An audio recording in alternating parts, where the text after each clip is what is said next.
Бид нар дэвшүүлсэн хөтөлбөрөөр ажил хэрэг болгохыг одоо чухалчилсан. Нэггээр хэлбэл одоо энэ жагсаал дээр очиж байгаа, жагсаалыг дэмжсэн, эсвэл засаг руу одоо огцрох санал гаргаж байгаа хүмүүс бол ажил хэргийн шүүмжлэл ерөөсөө хэлээгүй. Тэ? Дандаа субъектив. Дандаа одоо хувь хүнийх нь амьдрал ах уу, хувь хүний хандлага, ерөнхий нийгмийн суурь бүтцийн тухайд ярьсан гэж би ойлгож байгаа. Энэ хүмүүсийн ярьсан яриаг арчилсан нам бол дэмжээгүй.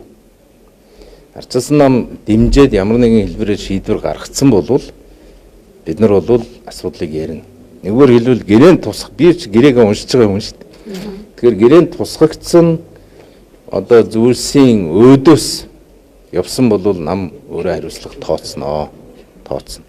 Ер нь тэгээд цаашдаа бол энэ жагсаалт гэж юу юм бэ гэдгийг сайн бодмоор юм байна. Намынхаа шийдвэрийг бол хатуу баримталдаг байж чадах хүмүүсээ бол парламентод оруулж иж улс төрийн нам бодлого хатуу барих юм байна. Тэгэхгүй бол жагсаалтаар орчоод эн чинь одоо зүгээр намынхаа нэрээр л гишүүн болцсон хүмүүс шүү дээ. Надаас ихсүүлээ тийм ээ. Тэгээд намынхаа нэрээр гишүүн болчоод тэгээд намынхаа бодлогыг сөрөөд ямар нэгэн байдлаар ажиллана гэдэг бол энэ их буруу жишг.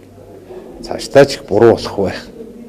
Тэр тойргоо сонгогдоо гараад ирсэн хүмүүс бол сонгогчдынхоо эрхийг хамгаалаад ер нь улс төрийн хүн бол байнга ярьдаг биш шүү дээ тийм ээ. Зарим үед амаа амьддаг, зарим үед дуурдаг тийм. Гэхдээ нам маань юу бодож байна вэ? Нам үнэхээр улсын эрх ашгийг нэг тавьсан бол би ч улсын эрх ашгаа нэг тавья гэдэг ийм сэтгэлийн хаттай хүмүүс жагсаалтаар сонгогдох учиртай байна.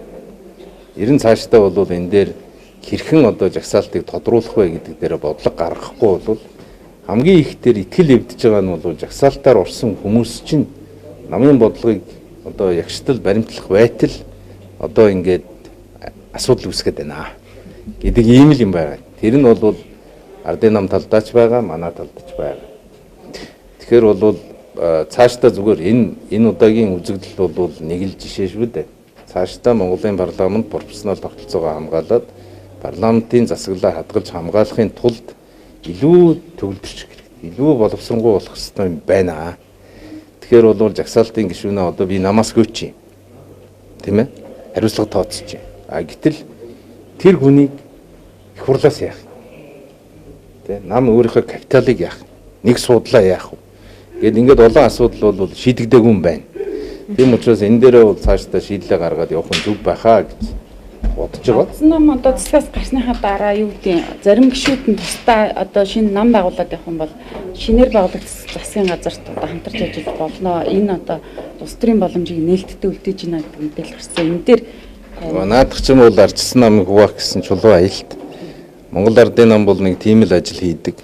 Би бол одоо 2 жил энэ намыг нийлүүлэхийн төлөө үйл явдлаа шүү дээ. Тэгээд Монгол Ардын нам бол арчилсан намыг хувааж өөрснийхөө одоо Монгол Ардын нам ба бусад гэдэг дээр бусдыг хуваах ийм одоо улс төрийн стратеги хийдэг шүү дээ. Тэрний л нэг хэсэг нь. Тэгээд одоо манад бол би харин намынхнаас хүсэж байгаа зүйл тэр шүү дээ. ЭВ хичээгээрээ. Өнөөдөр хүртэл бол төвчээр маш их гаргаж чадсан шүү бүгдээрээ. Мэдээж болчингүй алхам хийсэн хүмүүс би.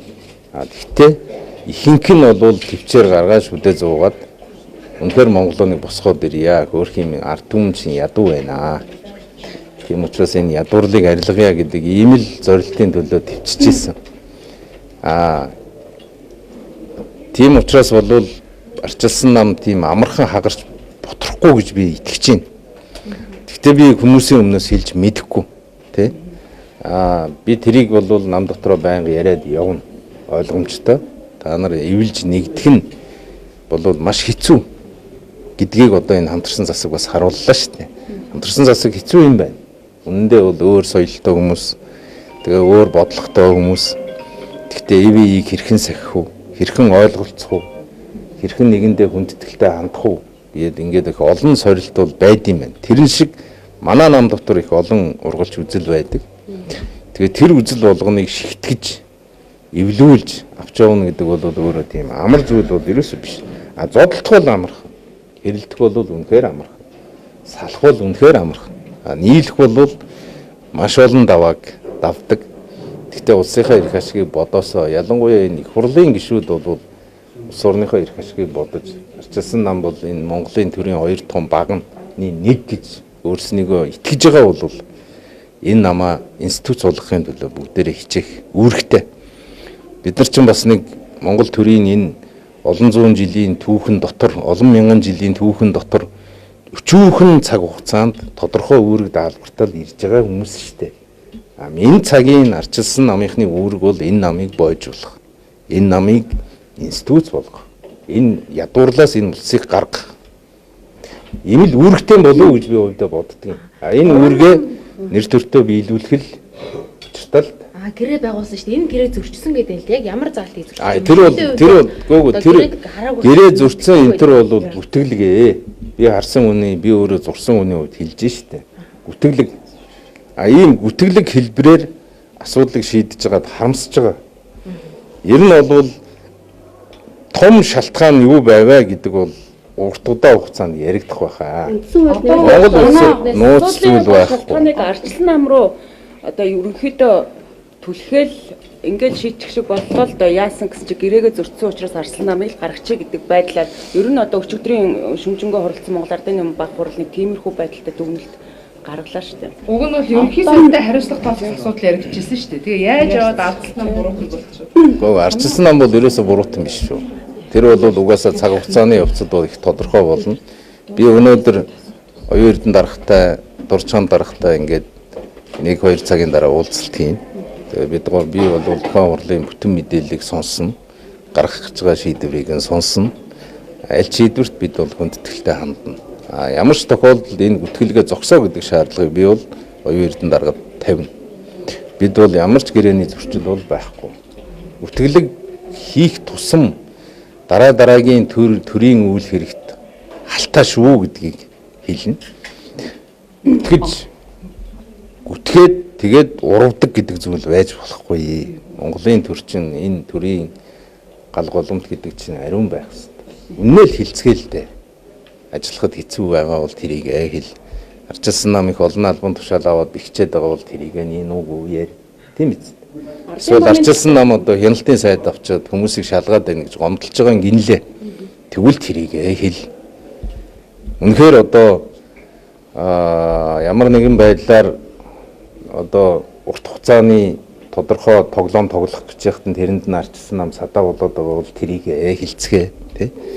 Үнэ ярьсан дээр дээ. Би бол тэрийг оюун даргаас тэрийг нь шаардна. Үнэ хэлээ. Хотол хуурамгаар бол хоол явахгүй.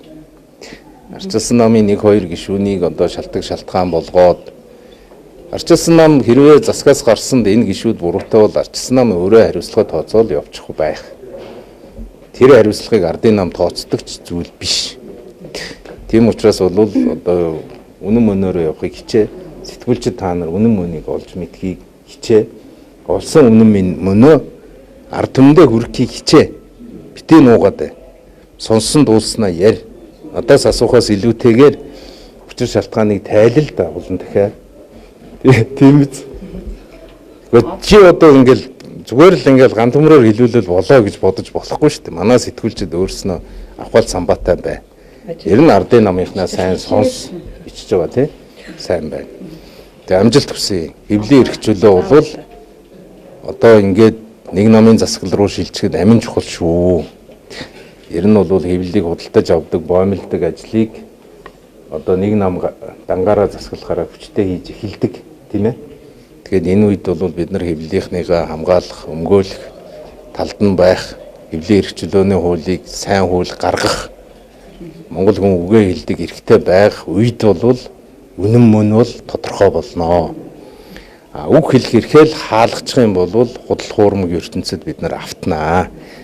Тэгээд өнөөдөр бол Содбаатар дарга бол маш бүдүүлэг мэдээлэл хийсэн. Монголын улс төр ийм бүдүүлэг мэдээлэл дахин битгий гараасаа л гэж хүсмээр.